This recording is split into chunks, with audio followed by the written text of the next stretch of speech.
Un garage, une voiture, un mécano qui travaille dessus. Rien d'anormal, mais à y regarder de plus près, la manipulation est plutôt inédite.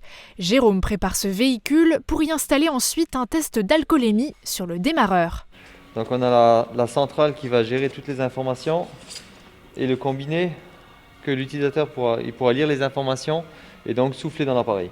Le principe est simple, empêcher l'utilisateur de démarrer si le taux d'alcool mesuré dans son souffle est supérieur à 0,25 mg par litre. Après une bonne demi-heure d'installation, Jérôme nous explique comment fonctionne le dispositif. Donc on peut voir que l'appareil est marqué « Prêt pour le test, soufflez s'il vous plaît ». J'insère l'embout. Et donc là, je souffle dans l'appareil.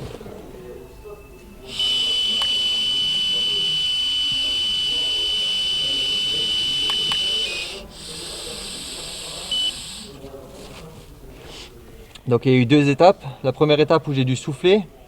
Et dès qu'il a pris l'échantillon d'haleine, j'ai dû aspirer pour qu'on puisse prouver que c'est bien un être humain qui utilise l'appareil. L'usager peut enfin conduire, mais devra, quelques minutes plus tard, se garer, souffler à nouveau dans l'appareil pour valider les données.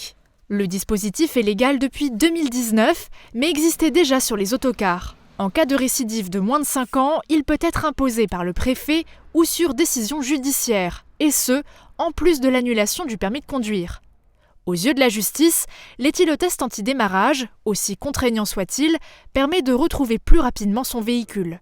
Donc c'est un équilibre qui est effectivement assez judicieux entre d'un côté les nécessités de la sécurité routière et de l'autre la prise en compte de l'importance de la détention d'un droit de conduite à l'époque contemporaine, en particulier pour des considérations notamment professionnelles.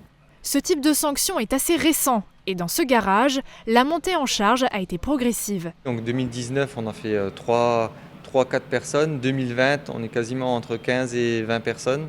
Et là, cette année, pour l'année 2021, on a déjà 2 véhicules installés.